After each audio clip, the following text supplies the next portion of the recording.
घर साफ करते हैं, मेज से हर छोटी से छोटी चीज उठाकर डस्टिंग करते हैं, लेकिन फिर भी थोड़ी देर बाद उस पर धूल की परत जमा हो जाती है। ये बहुत ही आम सी बात है, लेकिन बड़े बड़े म्यूजियम में जहाँ बेशकीमती और सदियों पुरानी चीजें रखी होती हैं, वहाँ इस बात का खास ख्याल रखा जाता है कि धूल से ये चीजें खराब ना हो।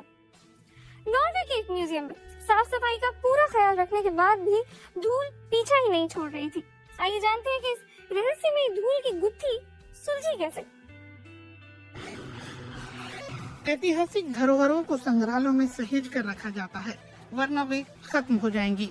लेकिन यहाँ भी वे पूरी तरह सुरक्षित नहीं होती और खतरे को कई बार देख पाना मुमकिन भी नहीं होता। हवा में मौजूद प्रदूषण वाले कण भी खतरा है। वे दिखते नहीं हैं, पर ओस्लो के इस वाइकिंग शिप म्यूजियम में भी वे मौजूद हैं। ये कुछ ऐसा है जो कांच के भीतर मौजूद है। हमें पता भी नहीं है कि ये आखिर क्या है। हम जानना चाहते हैं कि ये किस तरह की धूल है और क्या ये खतरनाक है। इस रहस्यमयी धूल के चलते ही म्यूजियम के संरक्षक एक नए तरह के उपकरण को परख रहे हैं। ये मापेगा कि एक तय अवधि में किसी चीज को कितना खतरा है। ये एक यूरोपीय रिसर्च प्रोजेक्ट का हिस्सा है। मकसद है एक ऐसा वार्निंग सिस्टम बनाना जो 4 दीवारी के भीतर मौजूद प्रदूषण की जानकारी देगा और कलाकृतियों को नुकसान होने से बचाएगा। ये कनाडा के एक एस्किमो का जूता है। बहुत साल से ये यहाँ म्यूजियम में मौजूद है। अब ये पूरी तरह से सख्त हो चुका है। आप इसे मोड़ नहीं सकते, लेकिन इसका और बुरा हाल हो सकता है।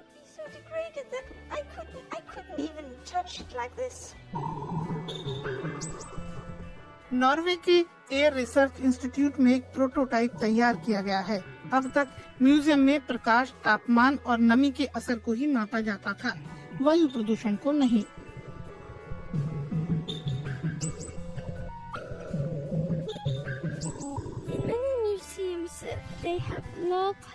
बहुत सारे म्यूजियमों के पास हवा की क्वालिटी को मापने की संभावनाएं नहीं होती है। हो सकता है कि उनके पास इसे मापने के सही उपकरण ना हो। हो सकता है कि इस तरह की मॉनिटरिंग करना उनके लिए बेहद खर्चीला हो, या फिर उन्हें इस समस्या के बारे में कुछ पता ही ना हो। They are not totally aware of these problems.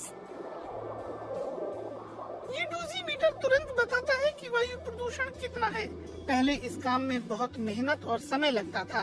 संरक्षकों को 2 अलग-अलग सेंसर इस्तेमाल करने पड़ते थे और फिर उन्हें नतीजों के लिए अलग-अलग लैब में भेजना पड़ता था। इस मेमोरी डोजीमीटर में नई बात यह है कि ये पहले के 2 डोजीमीटरों के मेल से बना है। इसमें एक पर्यावरण में मौजूद एसिड्स के प्रति संवेदनशील है, तो दूसरा यातायात के प्रदूषण के कणों के प्रति। नए डोजीमीटर में ये दोनों काम एक साथ हैं और ये काफी छोटा भी है। क्यूरेटेड ट्रैफिक लाइट सिग्नल की तरह अपने कंप्यूटर पर नतीजे देख सकते हैं। हरी लाइट का मतलब सब ठीक है, पीला मतलब समस्या हो सकती है और लाल लाइट पर्यावरण में मौजूद जोखिम को बताती है। नॉर्वे के एयर रिसर्च इंस्टीट्यूट में भी परीक्षण चल रहे हैं। यहाँ जैविक चीजों को वायु प्रदूषण वाले कणों के संपर्क में ठीक वैसे ही रखा गया है जैसे वे म्यूजियम के भीतर होते हैं। इस प्रोजेक्ट का मकसद कलाकृतियों पर प्रदूषण के प्रभावों का अध्ययन करना है, ताकि बेशकीमती ऐतिहासिक धरोहरों के लिए इंडोर हवा की क्वालिटी सुधारी जा सके और इन्हें संरक्षित किया जा सके।